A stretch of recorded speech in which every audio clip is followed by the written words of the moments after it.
Hello and welcome, it's Francis here. Thank you for coming back to my channel. If this is your first time here, I bid thee welcome. There's a subscribe button and a bell below if you want to be notified as to when I upload more content, which I do on a rather ad hoc basis on a whole range of subjects. So this video, I just wanted to talk a little bit about the upcoming eclipses. We do have two, they usually come in pairs. And the first one will be a solar eclipse on the 30th of April or the 1st of May, as it will be here in South Australia. And that is when the moon moves between the Earth and the Sun. And we're not going to actually see it here in South Australia, or in fact, a lot of the world. I have done another video about that you might want to check out, and also linking to the astrologers that I follow who talk more about the eclipses, or also all the astrological information. Then later in May, or the middle of May, around the 15th and 16th of May, again 16th of May here in Adelaide, South Australia, we will be having a lunar eclipse on the full moon. And I'll be talking about that a little bit more, and it's also included in the video that I have done. So we're in this sort of Taurian Scorpio eclipse season, because this new moon solar eclipse will be in Taurus, and the lunar eclipse on the full moon will be in Scorpio. And this sort of cycle started back, or the last time we had it was actually in November 2012, and it lasted until October 2014. So basically a decade ago, almost a decade ago.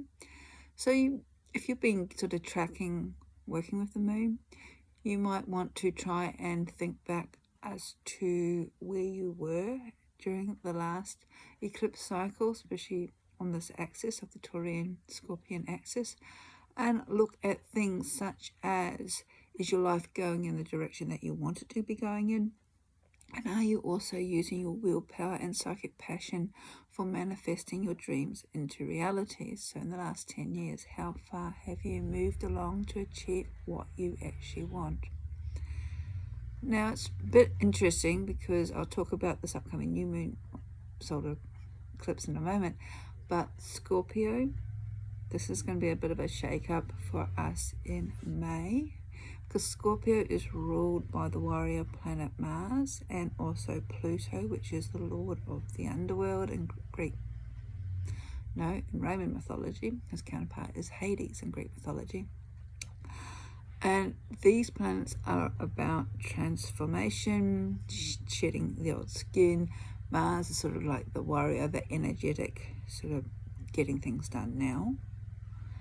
All that sort of energy focus on it.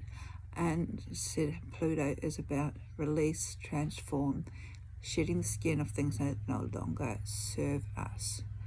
So there have been things, especially from the last 10 years, that you've been dragging your feet about. You may very well find that the energy from this eclipse season will give you the extra push or shove, depending on where you are at, to finally take action. Now, that action is the Mars aspect of it. But I think when talking about the sort of abrupt energy of this lunar eclipse, it's like the lunations are simply speeding up, acelerating what's going to be happening anyway. So it's the inevitable. It's not anything new. You will be going through the shedding in order to make room for the new anyway. So that's just giving you a little bit of a hurry up. So first we're going to have the solar eclipse. It's going to be in Taurus, the new moon. It's all about new beginnings and also opening ourselves up to the unexpected opportunities. With the moon moving between Earth and the Sun, which is our external self, our external experiences, is going to be closeted or covered by the moon, which is our emotional inner world. So we might start feeling these changes, this sort of call for action, these unexpected opportunities internally first, before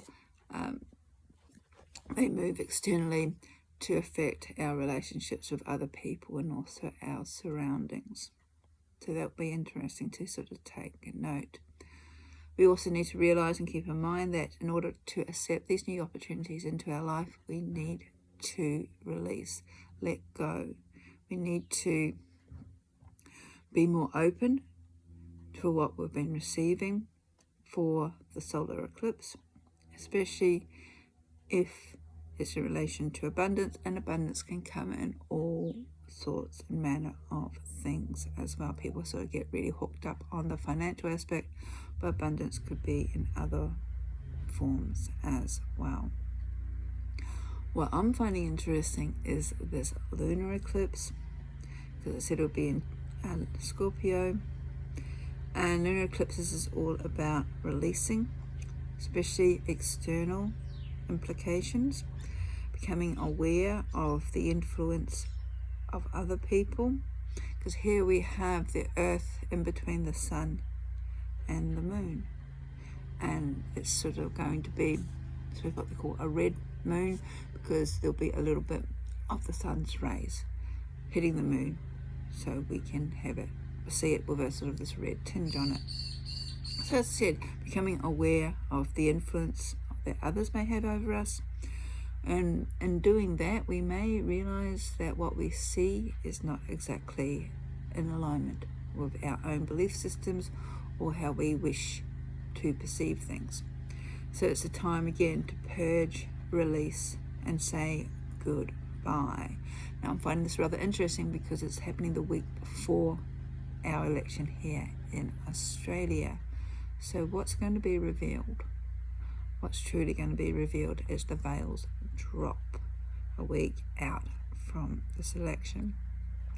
So we're going to actually have two solar eclipses this year. The first one, as I said, is coming up at the end of this month, April, beginning of May. The next one will be the 25th of October, 26th of October, and then it'll be followed by the lunar eclipse, usually about a couple of weeks later. So we've got one on the 15th or 16th of May. Then we will have the next lunar eclipse around about the 8th or 9th of November, again in Scorpio. So again, another opportunity to learn, to release, surrender, and let go. So I hope that has been of interest to you. I've done another video on the eclipses, linking down to the astrologers that I follow. Until we meet again, blessings.